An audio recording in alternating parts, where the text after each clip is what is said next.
Cabinet मंत्री विश्वास सारंग ने खेल विभाग की बैठक को लेकर भी जानकारी दी। उन्होंने कहा कि प्रदेश सरकार खेलों और खिलाड़ियों को बढ़ावा देने के लिए लगातार कार्य कर रही है। प्रधानमंत्री नरेंद्र मोदी के नशा मुक्त भारत के संदेश को जन जन तक पहुंचाने के लिए खेल विभाग विशेष अभियान चलाएगा। उन्होंने कहा कि प्रदेश भर में खिलाड़ी घर घर और मोहल्ले मोहल्ले जाकर नशा मुक्ति का संदेश देंगे।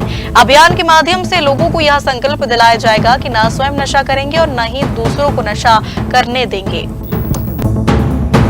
उज्जैन से करीब 40 किलोमीटर दूर दंगवाड़ा गांव में स्थित बोरेश्वर महादेव मंदिर अपनी प्राचीनता और रहस्यमय मान्यताओं के लिए प्रसिद्ध है। करीब 5000 वर्ष पुराने इस मंदिर में शिवलिंग पर चढ़ाया गया जल सीधे पाताल गंगा में समा जाता है। यहाँ 12 महीने बहने वाली प्राकृतिक जलधारा और मंदिर से जुड़ी पौराणिक कथाएं श्रद्धालुओं की आस्था का प्रमुख केंद्र है। उज्जैन जिले के दंगवाड़ा गांव में स्थित बोरेश्वर महादेव मंदिर सावन के महीने में श्रद्धालुओं की विशेष आस्था का केंद्र बना हुआ है। मान्यता है कि यह मंदिर लगभग 5000 वर्ष पुराना है और इसका संबंध माता सती की तपस्या तथा भगवान गणेश के प्राकट्य से जुड़ा हुआ है। मंदिर के पुजारी प्रकाश शर्मा के अनुसार माता सती ने इसी स्थान पर कठोर तपस्या की थी। पौराणिक मान्यता है कि माता सती ने अपने उबटन से भगवान गणेश का निर्माण कर उनमें प्राण प्रतिष्ठा की थी। जब गणेश जी ने वाहन की इच्छा व्यक्त की तो भगवान शिव स्वयं जीव रूप में उनके वाहन बने। इसी कारण इस स्थान का धार्मिक महत्व और भी बढ़ जाता है। मंदिर की सबसे बड़ी विशेषता शिवलिंग के नीचे स्थित रहस्यमयी पाताल गंगा है। श्रद्धालुओं द्वारा शिवलिंग पर चढ़ाया गया जल सीधे इस पाताल गंगा में समा जाता है। मंदिर परिसर में वर्ष भर प्राकृतिक जलधारा बहती रहती है। स्थानीय मान्यताओं के अनुसार इस जलधारा को कई बार रोकने का प्रयास किया, लेकिन यहाँ फिर से स्वतः प्रभावित होने लगी। चंबल नदी के समीप स्थित इस मंदिर को लेकर यह भी मान्यता है कि बोरेश्वर नामक एक किसान को खेत की जुताई के दौरान शिवलिंग प्राप्त हुआ था।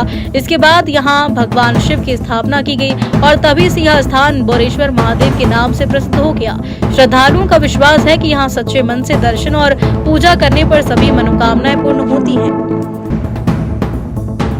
सावन के पहले सोमवार पर पूरा मध्य प्रदेश भगवान शिव की भक्ति में डूबा नजर आया।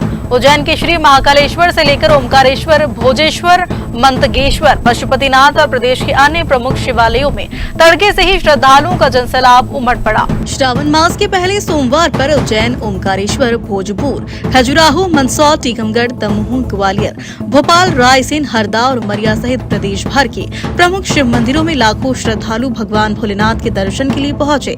मंदिर परिसर सुबह से ही हर हर महादेव के जय घोष और शिव भक्ति से गूंज उठे। श्रद्धालुओं ने जलाभिषेक, रुद्राभिषेक और विशेष पूजन अर्चन कर परिवार की सुख समृद्धि और प्रदेश की खुशहाली की कामना की। उज्जैन के श्री महाकालेश्वर मंदिर में भस्म आरती बदले हुए समय पर संपन्न हुई। परंपरा के अनुसार बाबा महाकाल का पहले जलाभिषेक किया गया। इसके बाद दूध, दही, घी, शक्कर, शहद और फलों के रस से बने पंचामृत से अभिषेक किया गया। भांग, चंदन, ड्राई फ्रूट और स्वर्णाभूषणों से बाबा महाकाल का राजाधिराज स्वरूप में भव्य श्रृंगार किया गया।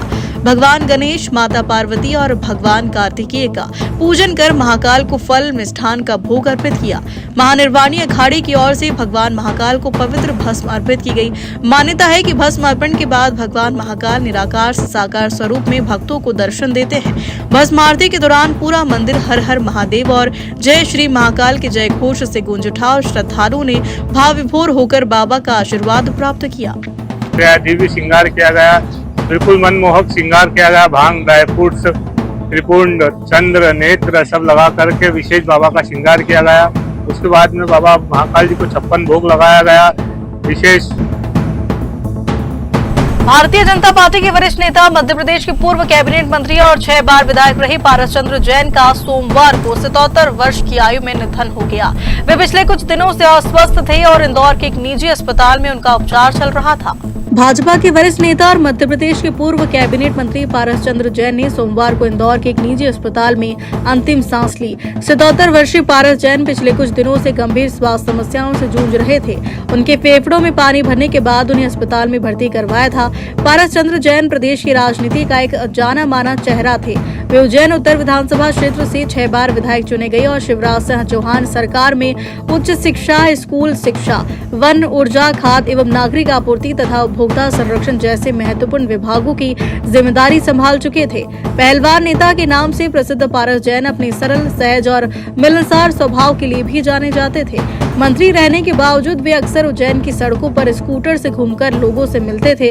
मुख्यमंत्री डॉक्टर मोहन यादव ने उनके निधन पर गहरा शोक व्यक्त करते हुए कहा कि पारस चंद्र जैन के निधन से मन दुखी है। उन्होंने दिवंगत नेता को विनम्र श्रद्धांजलि अर्पित करते हुए बाबा महाकाल से उनकी आत्मा की शांति और परिजनों को यह दुख सहने की शक्ति देने की प्रार्थना की। जनता पार्टी के वरिष्ठ नेता, हमारी कई बार से उज्जैन उत्तर विधानसभा के विधायक, सफल व्यवसायी, अच्छे पहलवान, जनता के बीच लगातार अपनी पकड़ बनाने वाले पूर्व मंत्री स्वर्गीय पारस जी का निधन हम सबके लिए अत्यंत कष्टकारी है, दुखद है।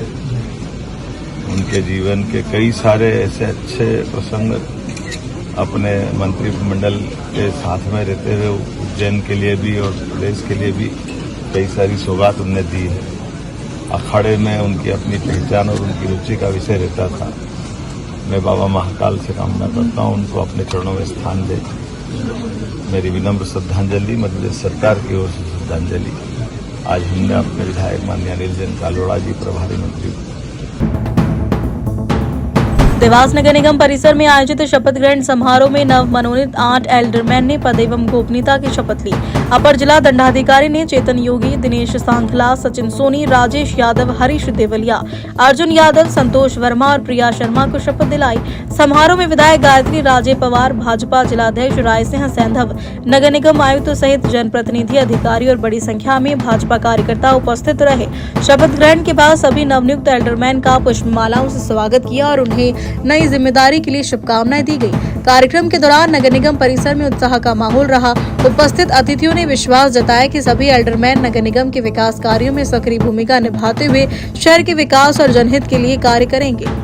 माननीय मुख्यमंत्री जी और माननीय प्रदेश अध्यक्ष श्री खंडेलवाल जी द्वारा ये नियुक्तियां हुई है, तो मैं इन तीनों को हृदय से बहुत बहुत आभार देती हूँ कि देवास नगर निगम को सशक्त कर।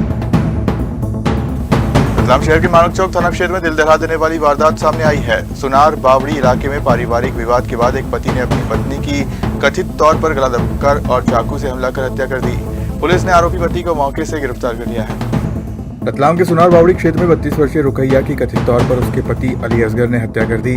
प्रारंभिक जानकारी के अनुसार पारिवारिक विवाद के दौरान आरोपी ने पहले पत्नी का गला दबाया और फिर उस पर चाकू से कई वार किए।